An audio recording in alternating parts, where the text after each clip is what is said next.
You're listening to Outnumber the Podcast, episode 158, How to Prevent Raising Entitled Children. Is there anything worse in the world than spoiled, bratty children? What about entitled adults who don't know how to take care of anyone but themselves? In this episode, we're confronting the unfortunate societal trend of entitled children. We're going to address 5 basic tips, including setting clear expectations and boundaries, not rewarding every task or chore your child does, and not fixing their mistakes. So let's dive in.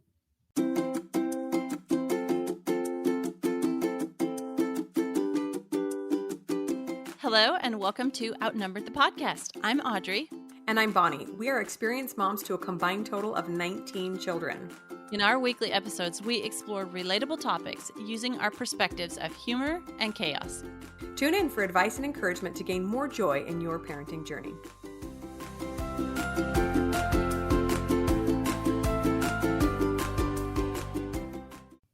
Hello, friends. Welcome back to Outnumbered. We are gearing up to talk about a kind of icky subject, but it needs to be addressed, especially right after Christmas when so many kids are rolling in the toys and the plethora of things and feeling like they're on top of the world. And that is entitlement, like how to not raise bratty little children. Let's do this. Okay, first up, I have a little laundry tip that I thought I'd share. It's something I do, and I didn't even think about it because I just do it all the time. Maybe you do it too, so maybe I'm not quite the genius that my husband thought I was when he saw me do it. But after I fill up the cup with soap and dump it in the soap dispenser, then I throw that cup into the laundry with the laundry basket. Do you do that too, Bonnie? I do, but it took me years to figure that one out. Like probably 12 years of doing my kids' laundry. And I was like, why do I keep having these gunky soap-filled cups sitting around everywhere? Wait a minute. I don't have to touch it. I could just drop it in there and it gets clean. Right? My husband's like, oh, that's genius. So anyway, Those sweet vote of husbands. his confidence. I know. Like maybe Well, if you did laundry all the time, you'd come up with genius things. Right. Too. You probably have your hacks for your things that you do. Yeah. Well, and Yeah. initially I thought for sure that they wouldn't last as long, that they would break or something eventually, but I have yet to have one that's broken. Eventually I have to recycle them because I end up with so many, after all Right. these. And they always put a new one on with a new laundry detergent thing. I don't know. Have you seen these? I keep getting ads for these new laundry strips. Have you seen those or tried those? No. No clue. Somebody leave us a comment and tell us what those are about. Yeah, tell us the full review if they're worth it.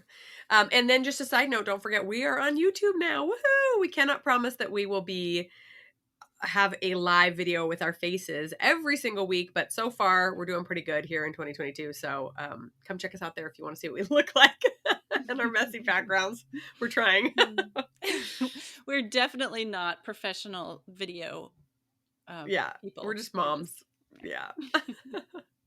Okay, so let's talk about entitlement for a minute. To start off, we love to look up definitions of words, right? And entitlement is believing oneself to be inherently deserving of privileges or special treatment.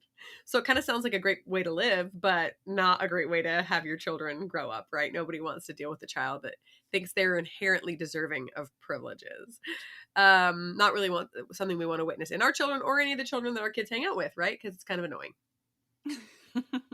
Funny little story here.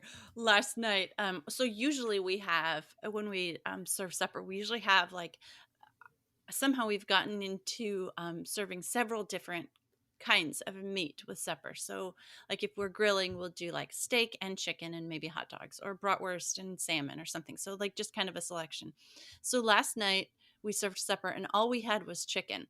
And my 7-year-old son comes up and he surveys the layout and he says, only one kind of meat? I was like, okay, hang on, kid. You're being fed. You're not privileged. It's not you're not entitled to earn or deserve or get more than one kind like of a meat. Smorgasbord of meats. I know. In today's inflation rates, you're lucky to be getting any meat, kid. Right. Like, dude, it's not plain rice. You're welcome for feeding you so well. That's funny. It just goes to show when kids get used to a certain level of enjoyment or, luxury or whatever, then they come to expect that as normal, right? Oh, so entitlement has been on the rise for many years for a number of reasons. there's easier access to food. Like, we have been able to afford several different kinds of meat. So it's there, it's being offered to the kids. And housing, it means it's less manual labor for kids. They don't have to work for their food. They don't have to raise their food. I mean, here, if you follow the podcast for a while, you know that we do raise a lot of our food because we want our kids to have a value for that. And I'll talk more about this later. But um, that's a thing that we're choosing, not that has to be. They have to raise their food. So it means less manual labor. Western society values the values have changed. So they value more value is placed on, say, accomplishments, school, sports, um, things that aren't work. They're just not work. Value is not as much value is not placed on work, and so that's something that, like, we can in our mind understand that value shift, but for kids, that's just the way it is. There's a general shift in thinking, and let's face it, kids are just they're more fragile. You throw them out in a blizzard or in the woods for a week or something, and they wouldn't survive. They're just little fragile snowflakes. I wasn't going to use that word, but there I did. So Yeah, you think about 100, 150 years ago, if a kid grew up knowing nothing more than how to run a household and, grow a garden and raise meat to eat and everything, he'd be a pretty successful farmer or rancher, right? And people would think that he was a good catch. Nowadays, you're like, oh, so you're just a hick then. You don't have any education, like we just value this higher level of education and of more of finer things that are not necessarily connected to manual labor. Not necessarily a bad thing. I mean, I love that we don't have to like dig in the dirt all day for our survival, but it does mean that kids often get to the point where they feel like things come from nothing, right?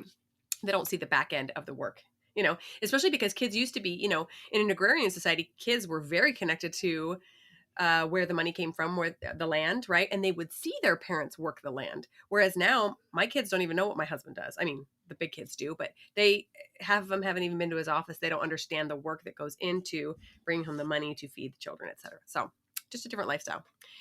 I also feel like there's this attitude of appreciating and valuing mediocrity, like the participation medal trend going around, right? Like, why are we giving every child on a team a medal so that they can avoid feeling bad about not winning? Like, is that really the best use of our funds? Like, to just hand out medals just so they don't feel bad? It's like, but isn't failing and, not winning part of life and just something we should adapt to?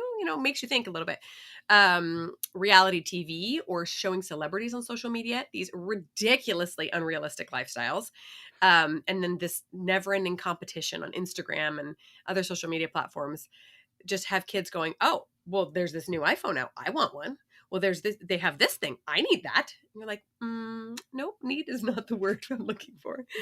I was recently reading a sample of the book, The Coddling of the American Mind. I haven't read the whole thing yet, but it is fascinating. I highly recommend that if you want to kind of help yourself learn why we've come to this place and how to shift your mindset in raising kids that aren't entitled.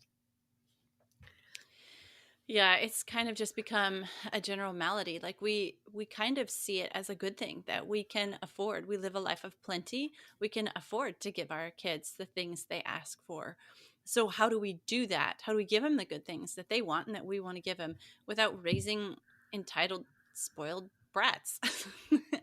Adults that nobody wants to be around because, yeah, and I think it starts, I mean, like, there's so many layers here. You guys know this isn't a political podcast, but our government, by handing out money, is contributing to this by just giving things to people without any work being involved.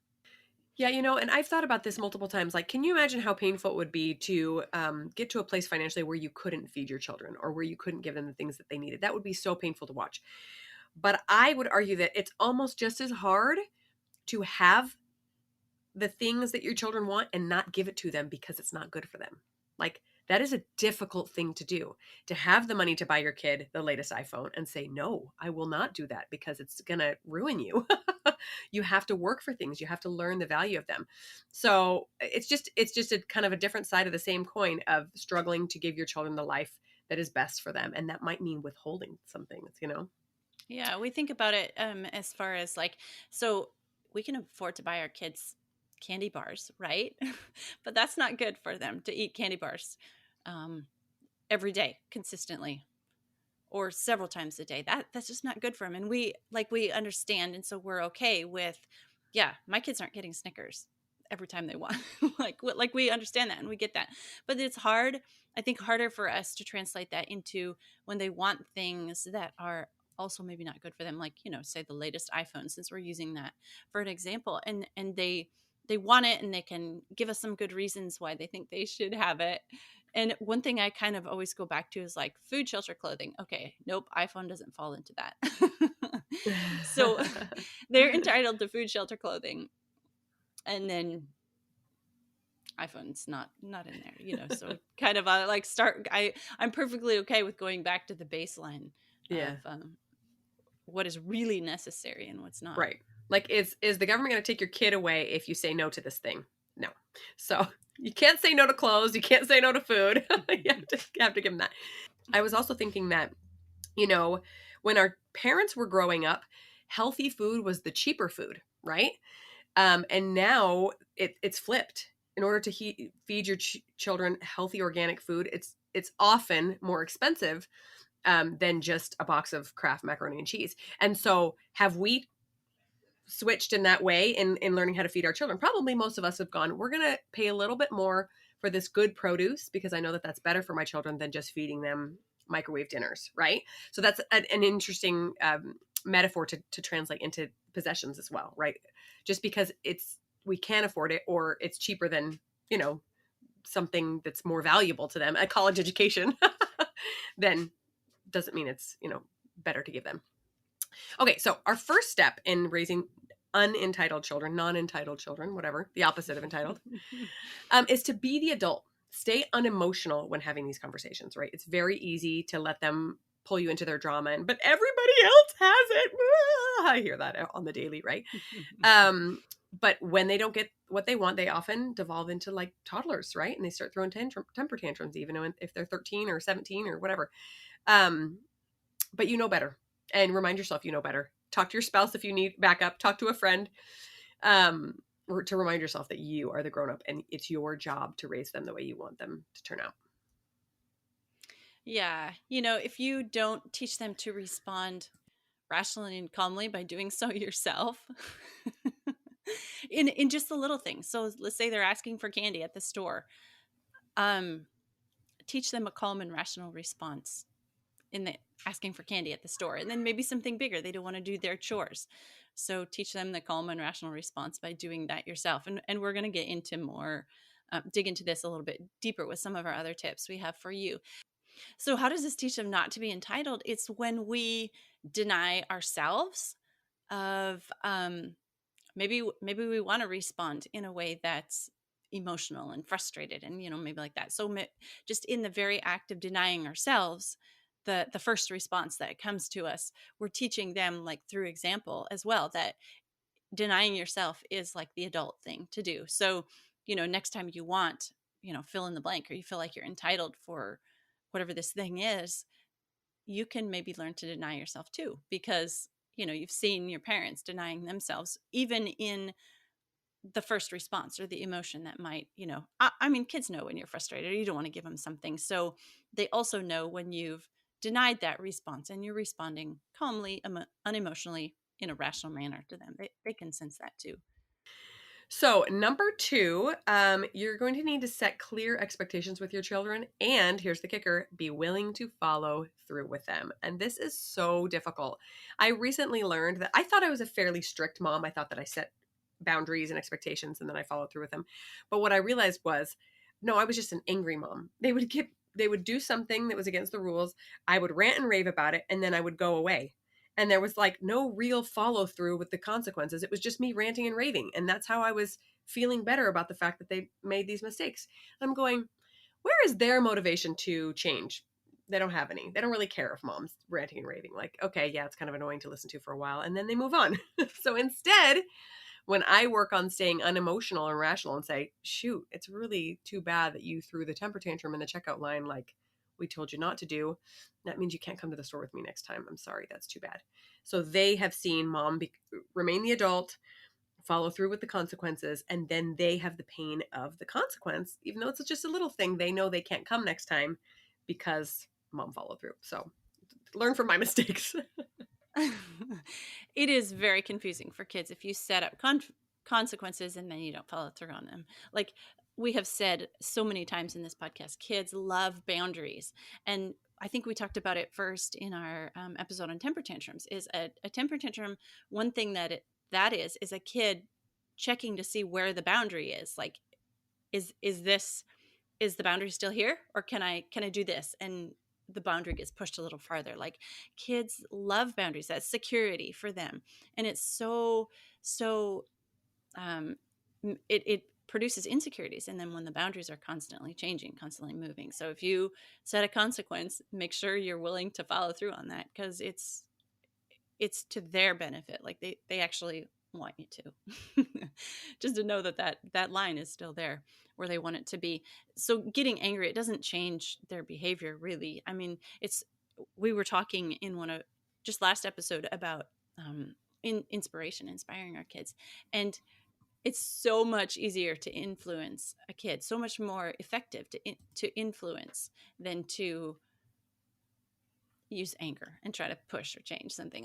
Like calm, clear consequences. You know what? I don't like this consequence either, but this is what it is. And then, I talked a little bit about us here on the farm and them doing chores.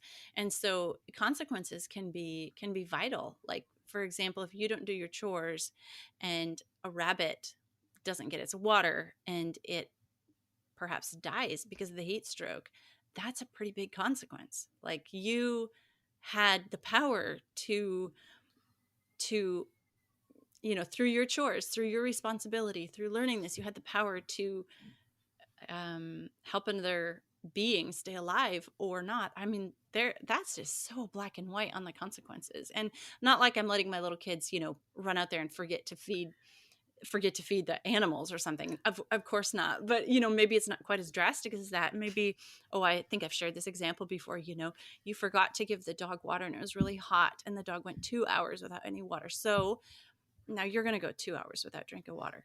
Okay. So when you say that, of course, all you can think about is that you're thirsty and you want to drink water. No kid is going to die in an air conditioned home without drinking water for 2 hours, but really that's all they can think about. And so it really does work on that. So they start thinking, I am entitled to have water. I deserve this water. Like mom's so mean not giving me this water. But if it's connected to, definite consequences, your dog went 2 hours without water, so you get to go 2 hours without water. Like it just really does something for them to kind of step into the shoes of someone or something else. Yeah, about the boundaries that you're talking about, it's such a powerful lesson and one that we forget about because we just want our children to not suffer, right? It's so hard to watch your children suffer, even if it's some suffering that they brought on themselves. And to remain the adult and tell yourself, no, this is the growing process where they learn. But I know I've shared this before on the podcast, but I love this metaphor of boundaries. When you get into a roller coaster seat and you pull down the safety security belt thing, what's the first thing you do to it? You push back on it, right? And are you hoping that it fails? No, you're hoping it stays. You're pushing back to make sure that it's secure, because if I'm going to do a loop-de-loop, I want to make sure I am in here tight, right? And that's exactly what kids do. They push back on boundaries all day long because they want to know the size of their box. They want to know the size of their boundaries. How far can I go? And it's not because their life is so miserable because you've given them these boundaries. It's because that gives them safety and security. And it doesn't always make sense to us because we're not all child psychologists, but the research shows the kids with the boundaries are the ones that form the strongest attachments, that are the most secure, that are the most well-behaved because they know what's expected of them and where to not leave. And they will try to cross them all the time. And you just remind, nope, that's a boundary, remember? And now there's a little consequence because of that. And they stay where they're at and they live so much happier lives. It's pretty fascinating. Yeah. Yeah. All right, moving on to number 3, don't give your children something for nothing. We talked about this a lot, the way that we handle this, especially with our older children in quite a few of our past episodes. I think good one to refer you to for teens is preparing to launch, how we do that. But so, for example, let's say it's time for a kid to have a phone. How we handle that at our house is that the kids have to, in order to, have a phone, they have to be able to afford the monthly payment on the phone. Same thing with a car. If they have a car, they have to be able to afford the monthly insurance. So it's not like, oh, you're my kid. Here's my car. Here's the keys. Try to try not to wreck it or something. But there's definite connection to this isn't free. Like, you think about it this way. Just because you're my kid living in my house, like, would I just hand the keys over to the neighbor kid, the next door neighbor? No. So what makes you think you're entitled to my keys to my car just because you're my kid? It's not a right just because you live here and you came out of my body. Sorry.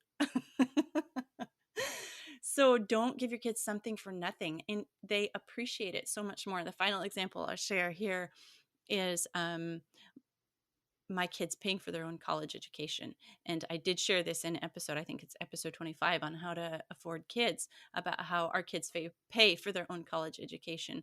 And my kids, I think I've shared this before, that they go into those college classes and they sit down and they look around, and they are just astounded at the behavior of the other kids, because they come to the conclusion these kids are not paying for their own education because they're not taking it seriously. It's just like they're entitled to be there and get a degree or whatever. It's like, yeah, mom and dad are paying this, or whatever. But that's that's the final example I wanted to share about, if they work for it, they appreciate it. Absolutely. Yeah. And studies have shown that over and over, that the kids who pay for their college or their trip around the world or whatever it is value it so much more. And that's hard because those are big ticket items, and we all, if you work through college, sometimes it requires holding down a job and doing college classes and, all the things that come with that. But man, the character that builds is huge, right? So this applies to so many other areas as well. That as I was thinking about this, not just in regards to money or gifts, it applies to replacing broken belongings. When's the last time your kid broke something because he was careless, and you just went out and bought a new one? What's that teaching him, right? Well, if I'm careless, mom will take care of it. It's okay, right?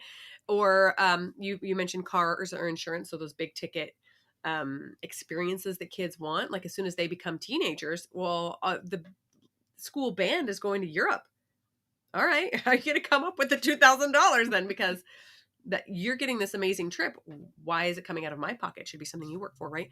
What about giving your kid a ride somewhere every time they ask for it, right? I mean, yeah, sure, they are entitled to a ride to school and to the doctor's office, but to a friend's house every afternoon, or halfway across town because they just really want to go shopping. Like, start thinking about the things that you do for your children day in and day out, and find experience or opportunities for them to earn those things so that they understand the value of them.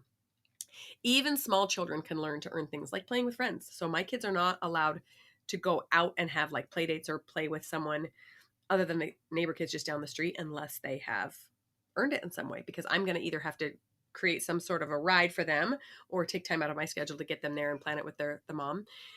Or even a trip to the zoo, right? What can the kids do to earn something big like that, especially if it's going to cost you money? A new bike.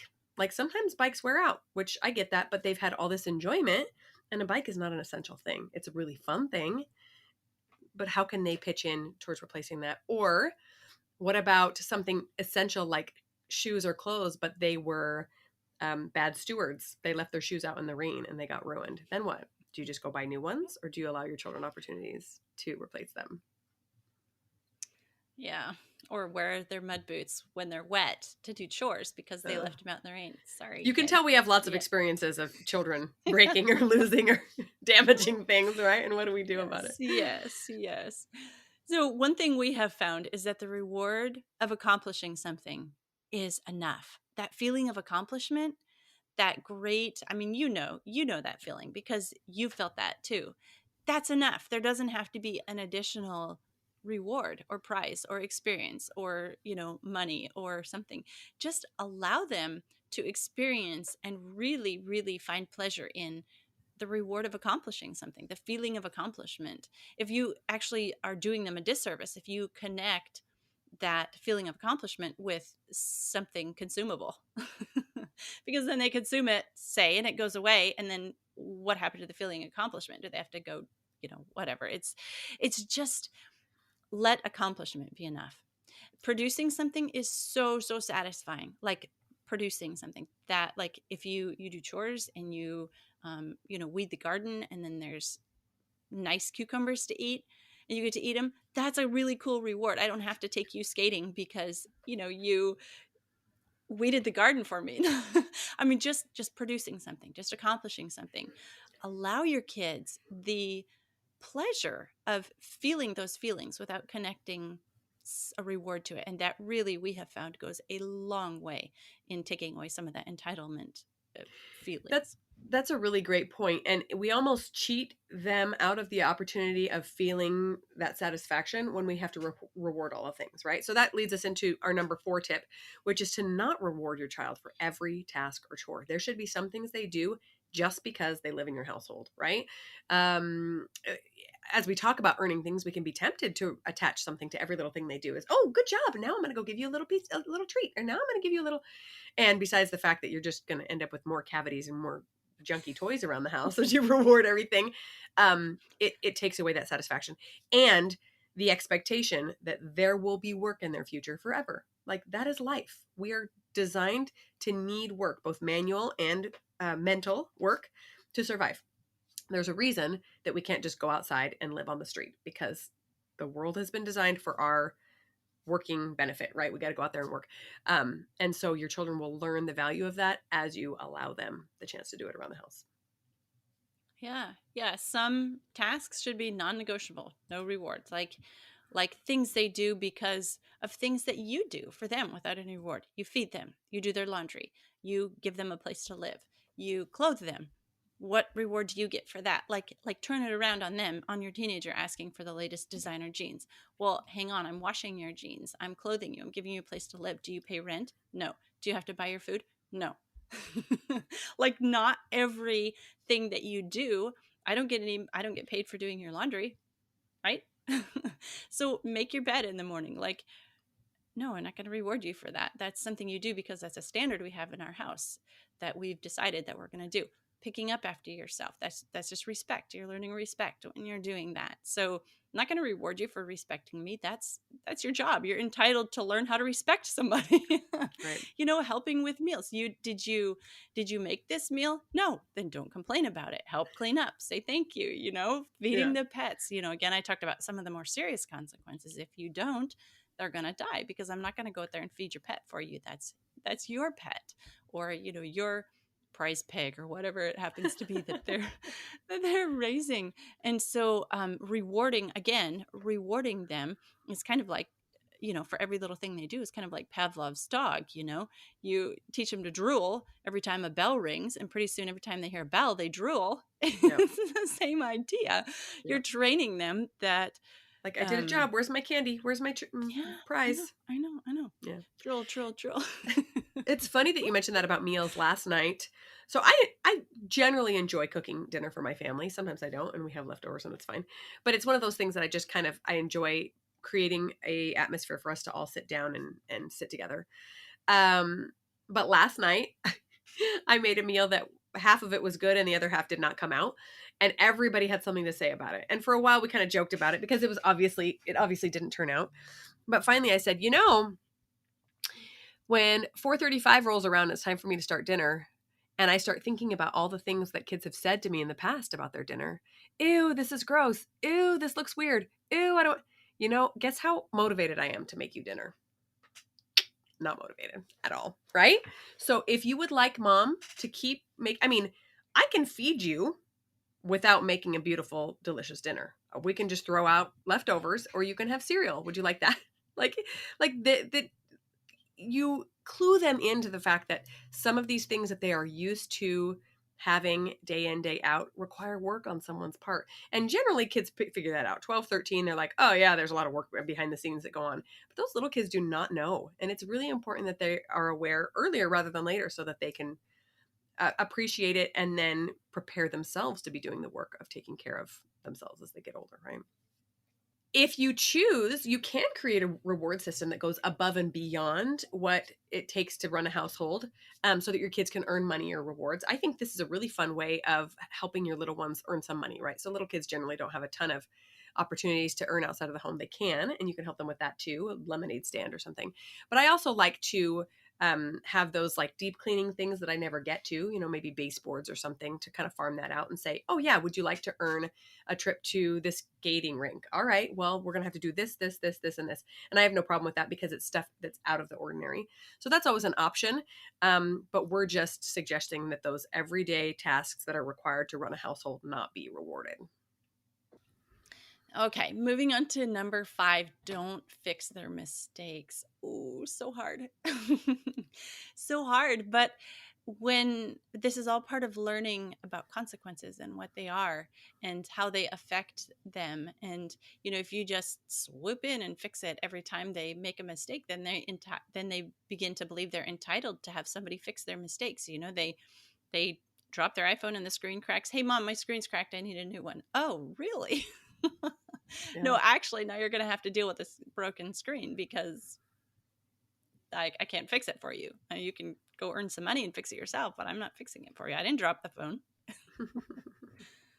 Yeah, we mentioned this a little bit before, but this is one aspect of entitlement that we often overlook because, well, something's broken. It needs to be fixed, right, or replaced. Um, Stepping in to save our children from the pain of their mistakes is a big no-no. Like, if you don't want an entitled child, you let them feel that pain. And it's hard. It's really hard to watch a kid suffer, right? Something happened recently, and I can't remember the specifics. I think it was some sort of hoverboard or something that a child asked for a birthday or Christmas, and it got ruined really quickly afterwards. They left it out in the rain or something, and I felt awful. Like, it made me feel sick inside that this Oh, no. awesome new toy that they had was ruined. But I thought, like, the last thing I'm going to do is go replace it for you after you prove that you can't take care of it. So letting them go through that pain is really, really helpful. They need to do hard things like replace a window that they broke, or apologize to an adult, right? They've done something wrong. They need to go apologize to the neighbor. That is hard. I have some really clear memories as a child of apologizing to adults because I did something foolish. And that stuck with me for a long time. One of my sons was kicking a ball in the house against the rules and hit our computer screen and shattered it. And it was a school computer, so it had to be replaced. So I replaced the screen. But then that, whatever it cost, was deducted from his we have this spreadsheet where we organize finances, but it was deducted from him, and he couldn't do anything fun or hang out with friends until it was paid off. And he's not old enough for a job, so he had to get real creative and do some babysitting and earn money in a variety of ways to pay off this screen. And it was a good lesson learned. Oh, I know it. I know. But if you think, oh, I could fix their mistakes when they're little because I'm their mom, and I kiss their boo boos, just realize that the mistakes grow in size and in financial scope as they get older. So they're driving your car and Yeah. they get in a fender bender. You going to fix that one for them too? Really? And if you apologize for them, like, you can apologize for your toddler hitting some other kid's toddler at the park, but also teach your toddler they need to apologize to the parent. Like, when they're a teenager and they screw up, are you going to go apologize for them too? Like, what would you think if some teenager's mom came and apologized to you? You'd be like, yeah, and where's your kid? Uh-huh. Yep. Yeah. So it's like, just this, like, going back to what you said about building character. People make mistakes in life. Nobody's perfect. Mistakes have to be fixed. So it's a skill that you're actually giving them the gift of having to fix their own mistakes, is if you let them start learning that early. Um, it's hard. I mean, I'm stuttering and stammering over here because it's hard as a mom. That's like, we're the fixers. Like, we kiss the boo-boos and make them We better. don't want to But see them in pain, for sure. I Yeah. know. That's hard. Yeah, I know Yeah. it. And then watching your kid make mistakes is really hard when you know how the end of something is going to come out, Yeah. and you watch them make that mistake and you're just like, oh my goodness. Sometimes even letting them make those mistakes that, not just, not fixing them afterward, but letting them go into that experience that is going to have to be fixed. Whew, that's a hard one too. Yeah, yeah. You know, one thing that's helped me is to envision, like, I think we all have examples in our lives of adults who were clearly raised fairly entitled because they act that way as adults. Think of those examples the next time you have to let your kid sit with his pain for a little bit and just think, that is what I'm avoiding. I'm avoiding him being that guy in the office that never cleans up his mess, is rude to people, and never apologizes and never takes responsibility because he was not taught as a young child, right? We do not want our children to turn out like that guy. Oh, no. No, one thing I've been saying even to my very smallest children is, they'll come in from outside and drop their coat and their shoes, and like there'll be this path behind them. Yeah. And I'll just stop them and I'll turn around and have them look at the path and say, who's going to clean this up for you? Like, do you turn around? Do you see what you just did? Who is going to clean that up for you? Not going to be me because, like, I'm not your slave and I'm not getting paid for that. So, One, two, three, not it. who I know. Who's going to clean that up for you? Like, just making them aware, and even some self-awareness is a really good thing to help a kid know when they're being entitled, is teach them self-awareness. So, like, when you say something, then have a little tape recorder in your head and play that back. Did you just hear what you said? Like, let's press rewind and play that one again, because maybe you should listen to how that sounds. Just Right. a self-awareness is a really, really good and complicated gift to give a kid. Yeah, I know a lot of adults that don't have that gift yet either. Yeah. So, one final thought I wanted to share is when we compare the little kids to the big kids, right? The toddlers to the teens, it's really easy, like you're saying, to coddle the toddlers. They get hurt, you want to fix their problems. I don't even mind picking up after them because they're just so cute. But when we don't ask the little ones to do the hard things, it's very easy for them to very quickly grow up into these teens that don't do hard things and then young adults that don't do hard things. Because like you said, it's our job as moms to protect them in so many ways, physically and emotionally, and you just want to, keep them in your little embrace forever, right? But as they get older, the stakes get higher, like we've mentioned, crashing a car or breaking computers or things that are very expensive and costly. And even their physical safety, the stakes get higher, right? All of a sudden, they're the one driving cars, or their friends are, and we're talking lives are at stake, right? If they're not responsible. All of a sudden, as they grow up, they need to learn how to pay their own bills or negotiate wages at a job, how to talk to college professors, which if you can't apologize to a neighbor, good luck talking to a professor and trying to get an extension on a paper that you didn't finish. And teaching these skills early on will just raise the most amazing, capable, level-headed adults. And it's painful as a parent. It totally is. This is a part of parenting that I do not really enjoy, making them do the hard things, but it's so worth it. Yes. So I have one final thought, one final tool that I've used in helping my kids when dealing with entitlement. And it's having them serve or spend time around those who have less. So that is just an amazingly effective tool to make a kid thankful for what they have and not entitled that they need every last thing. If you have some neighbors or somebody in your community that is really okay, so let's first address financially has less than you, like to the point of neediness. Your kids spend time serving, making a meal for them, taking it over, delivering it, maybe seeing the condition of the house as you carry it into the kitchen.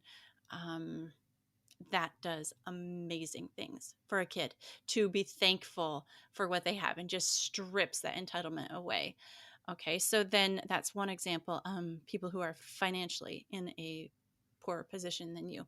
Another way that I have really helped my kids not be entitled is spending time around people who are physically less able than they are. So everything from like older people who just can't move and get around anymore, or kids with physical disabilities. We have a very sweet friend whose daughter lost her leg in a climbing accident. And my kids are thankful that they can walk after they spend time interacting. They, like, it just strips away so much of this entitlement, like, oh, I just, I need this, or I get this, or I want this. Like, then, we just say, think of our little friend. She doesn't have rollerblades because she didn't have two legs. And so, she, like, why are you being so demanding about rollerblades? At least you have two legs. And it is kind of an extreme, example, but it's okay to show kids, those who are in a lesser entitled state than they are. And then like I mentioned, older people, just share something very sweet. My two older ladies that we know that were caring for their husbands who just passed away, and they we're spending a lot of time around in nursing homes, and people who were in wheelchairs and losing their faculties and all that.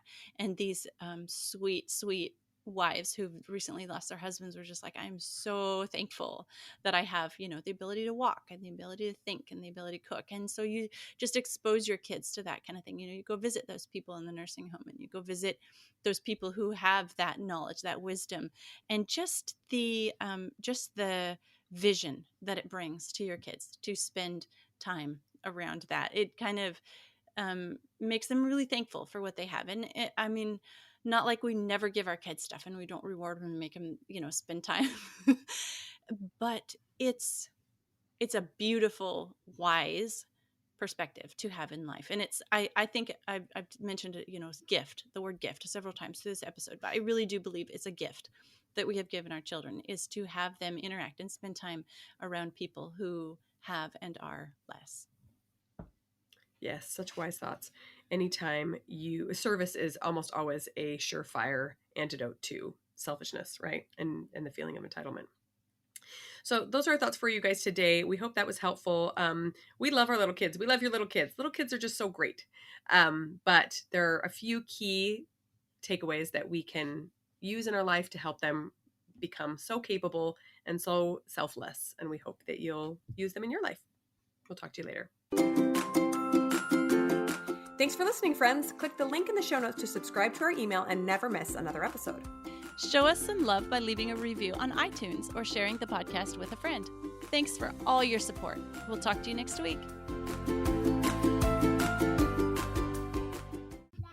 Okay, I will. When you're done with your podcast, can you come downstairs? Cute. He's a great little talker too. My 2-year-old is like, you cannot get him to shut up now. I'm like, oh, this is great, but now I can't pretend I don't know what you're talking about. I said I wanted a cookie, Mom, right now, please. I know. Shoot. Sometimes I know he's such a clear talker. I can't say, in the past with some kids, they'll say something inappropriate to a stranger or something. I'll be like, yeah, oh, right? I'm sorry, I didn't understand him either. I know, but when they're a clear talker, I'm like, I know. You know what he said? Actually, so he's been picking up naughty words, of course. And the other day is my 4-year-old is the worst. She picks up everything around the house and parrots it. And I'm like, you guys, I'm going to give you all soap if she says these words anymore. And some of it is stuff that that a teenager's going to say, like, big deal, shut up or something. Yeah. But my 4-year-old cannot say. Anyway, she said something and he turned to her and went, Alice, that's a bad word. Like, now he's calling her out on it because even he knows you're not supposed to say these words. I don't know what her problem is. Oh my goodness. That's so cute. I mean, it's adorable, but not when they're, 13 and a potty mouth.